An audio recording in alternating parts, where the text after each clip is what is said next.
The Ben Heck Show is brought to you by Element 14, the electronic design community and online store built for engineers and hobbyists alike. Join now and browse the store at element14.com. Look, we need to have a talk. I was going to wait until Friday, but we probably should do this now. It is the feeling of we, the company, that our paradigm shift Web 2.0 blog sphere does not necessarily align anymore with your specific skill set. You need help doing your job. People have to manually help you do it, and we're moving toward a more automated future. We feel this is a great opportunity for you as you can spread your wings and explore new opportunities in the world because you're fired.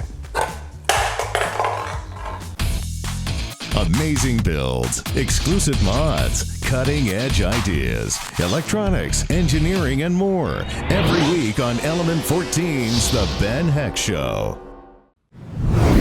In the previous episode, we made the crush core, the mechanical device that will hopefully crush the can. In this episode, we need to make the gearing that will move the crush core and also put in a stepper motor to drive it, along with a power supply and stepper motor controller. I'm going to start by cutting and mounting the gears. If you take a look here in Illustrator, this thing looks way more complicated than it really should be, but it looks cool. It looks like the inside of an engine or a transmission. This is the stepper motor, and I'm going to use the same one we used 4 years ago to demonstrate the can crusher because I still have those motors laying around. And then we have some compound gears here that will give us, I'm thinking, a 30-to-1 gear reduction, which is also the number we came up with 4 years ago to crush a can. In the original episode, we had a 3-to-1 gear ratio from the stepper motor to a pulley, and then we had another pulley coming off of that pulling the arm to manually crush the can. And we calculated that to be about a 30-to-1 gear ratio. And we'll be able to achieve that using some compound gears, or with compound gear ratios. So we go from 8 to 16, from 8 to 20, and then from 20 to 60, which should give us 30-to-1 if I did the math right. Yeah. Now up here we have a top-down view, which is important. Man, I should have just built a clock. It would have been easier. It doesn't have a load. And this represents the gears as they will be depth-wise. And we need to figure this out because we need to make spacers for them and whatnot. These are the aluminum shafts to hold the steel rods. You might be able to hear Felix cutting them in the other room as we speak. And then these are the half-inch steel rods that go through it. And the inner diameter of this aluminum shaft is like 0.509, so it has a pretty good tolerance.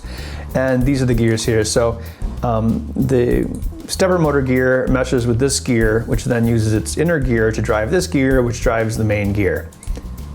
I think, did I say the word gear enough? And then Richard Gear is going to be our guest star. And this back here represents a piece of 2x4 or some sort of substrate that we can bolt the cell to. And in the previous episode, you might recall that the crush core rotates around its inner gear. So the inner gear of the crush core, which is this guy right here, that doesn't move, that doesn't rotate. That's actually held in place by these arms on the main unit. So once we have the arms on the main unit, that will actually give us a lot of the structure that we need to make this thing work, or at least hopefully make it work. And who knows, we might actually have to beef up these arms because there's going to be a lot of tension and shear. I guess shear would be a better word. There's going to be a lot of tension and shear at this point right here. So we might actually have to double these up. The base shape is going to be like this. And then this is where it would bolt to a wall or something. So this thing will actually stick out from the wall, not be flat against it. All right, well, I think I have pretty much everything I need, so I'm gonna start cutting some gears. This is going to be the back panel, hopefully. It's gonna contain the stepper motor, and the gears will mount here. So yeah, I'm gonna start by feeding the stepper motor through. We need this piece to give it the right spacing. And I'm gonna, this is probably the same stepper motor we used 4 years ago. Last time we did this project, or a project like it. Come on. You know you want to go through. Go to your home. There we go. Yeah. I'm going to use these to mount it. I've also had to take into account the height of these cap heads so they won't intersect with the gears. And this is going to be our first drive gear. And there's a slit on the stepper motor shaft that we need to mate the gear to. And I'm going to use a set screw for that. A set screw basically will sit inside of here and press against the flat shaft and keep it in place. So I need to drill a hole that is the right size for the set screw, and then I can drive the set screw. That's probably good. I want to slightly undersize the hole to make sure it has a good grip. Then I'm going to put the set screw in between the teeth.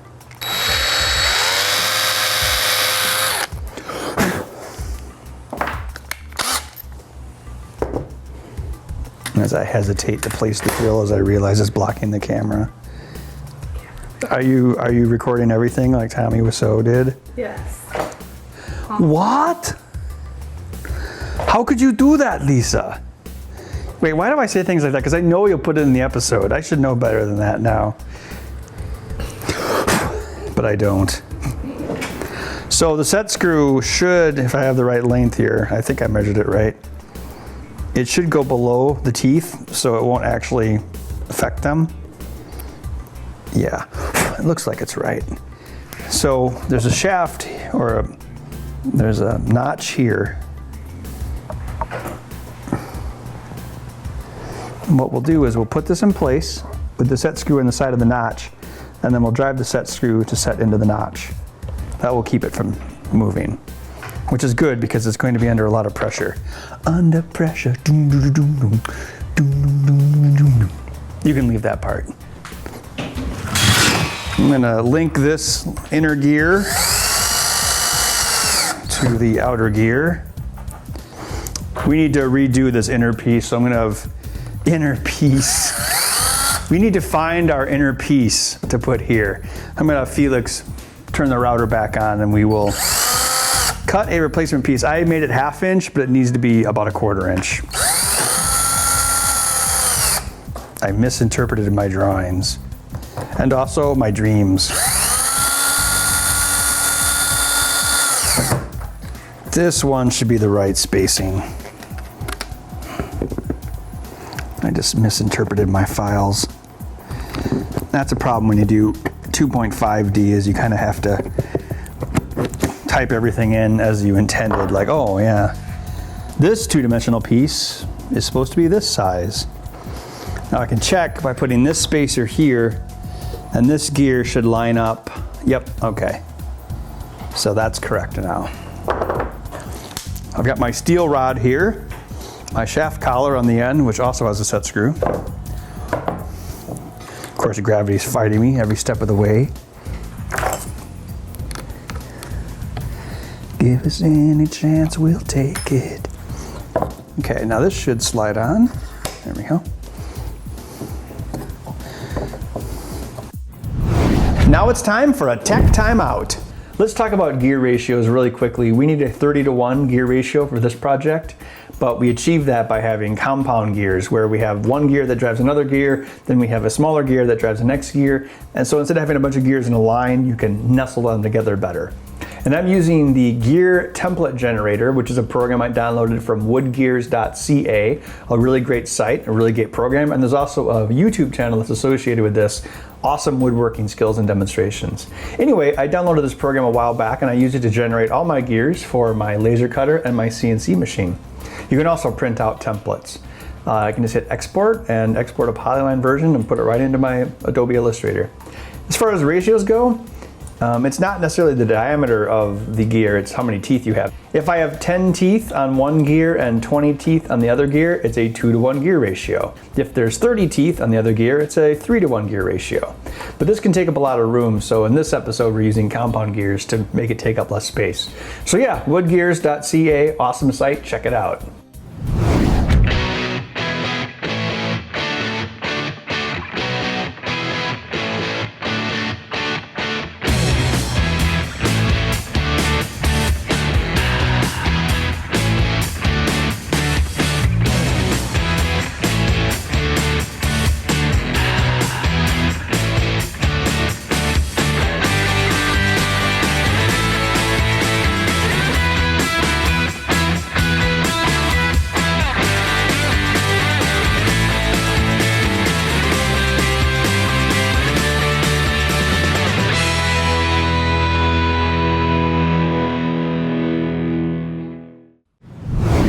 shirt completely changed.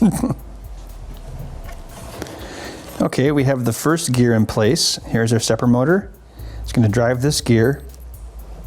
Now this gear needs to drive another gear, which we'll install right here.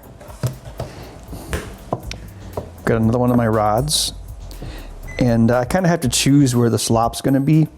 So I'm going to drill this hole out a little bit bigger so it actually rotates on this hole and the gear will be held tightly on the shaft. So we have our spacer.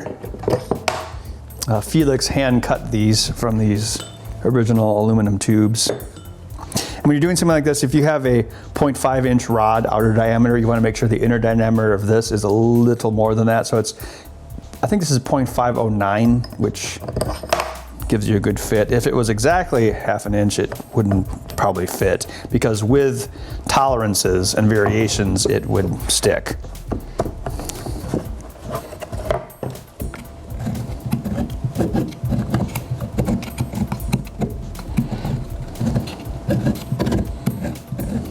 So this is the spacer for the drive gear.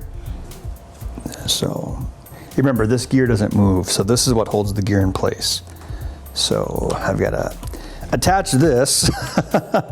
Yeah, it's starting to take shape. So the can will load in here, and then the gears will actuate this and bring it here so it matches up with the crusher. And then as it goes around, it pulls it and crushes it, assuming it works. And this relatches and reverses the process, bringing it back to here to be loaded again. There'll be some sort of mechanical stop for it. So yeah, it looks like it'll work. What I have to do is cut a gear that will bolt onto this existing piece, and that will mesh with this gear. So hopefully that gives us our 30-to-1 reduction, assuming I did it right. So you go from small gears to big gears to give us more torque. If you go from big gears to small gears, it gives you more speed. But we need torque.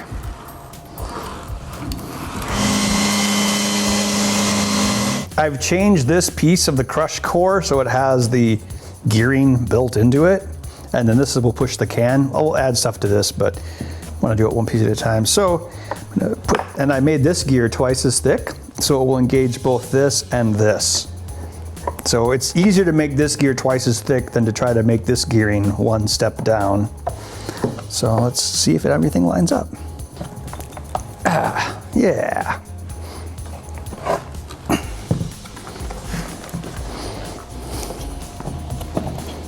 Well, these obviously aren't straight, but see?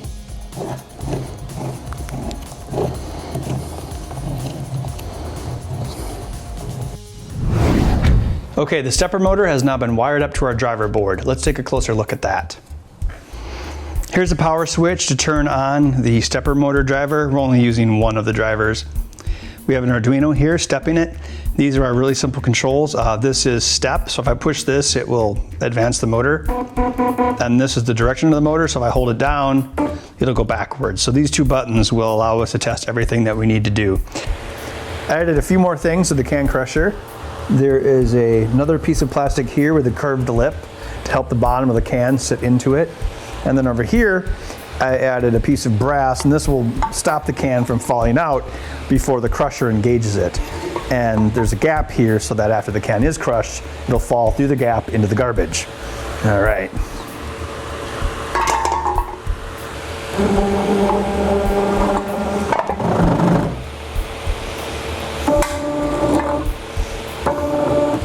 That's why you never get out of the tree.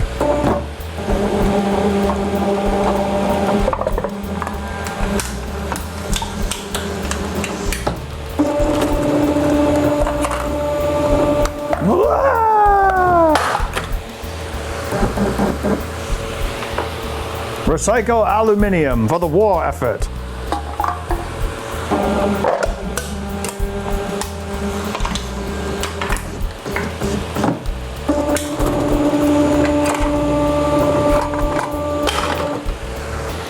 There's a few things that I should still add, but we won't have time to in this episode. We still need the pinchers to give the can a little bit.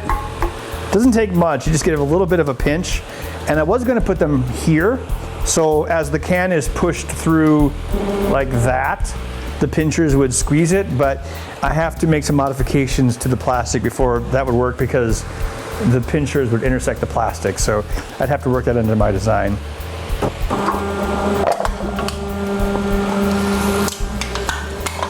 Something else that we came across, if you look, it'll stop right about there. See how it stalls out?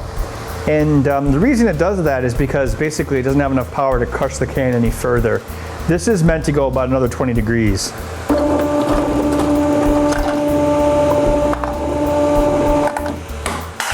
Oh no, it missed the garbage. Let's crush some more.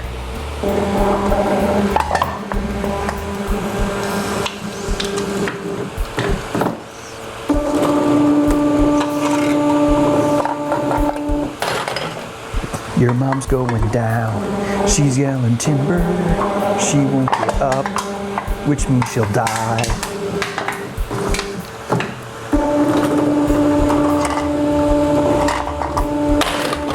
So the reason we can't put a pre-denter in is because we basically just don't have room for it mechanically, but can you see I dented it just a little bit.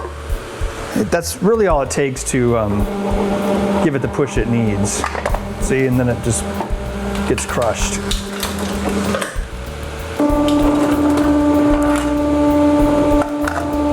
If we had Michelle Rodriguez come in here and operate this machine, the cans would be getting blue crushed.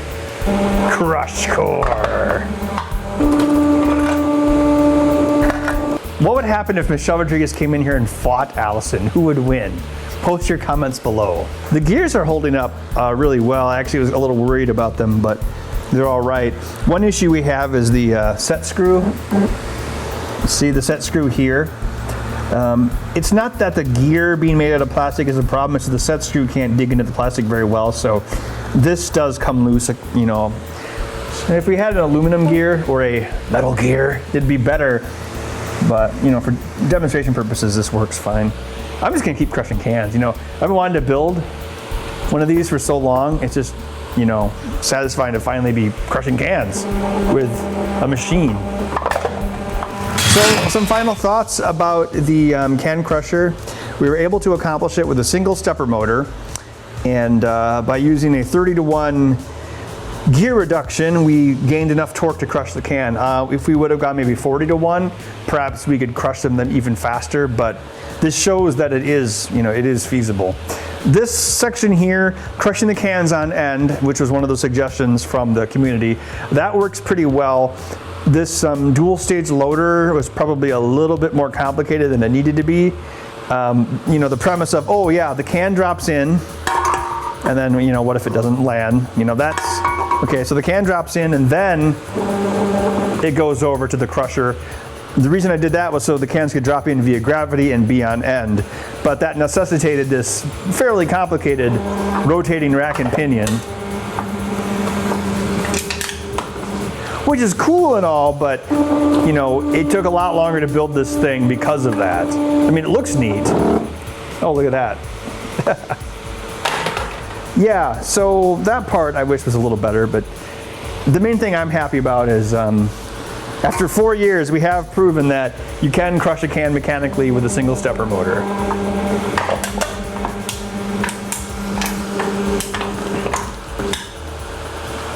And spill Pepsi all over the floor.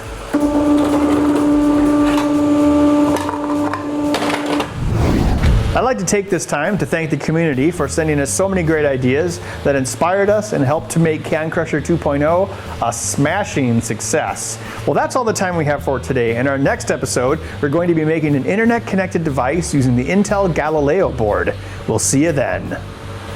Wonder what else I can crush. Allison, stick your hand in here.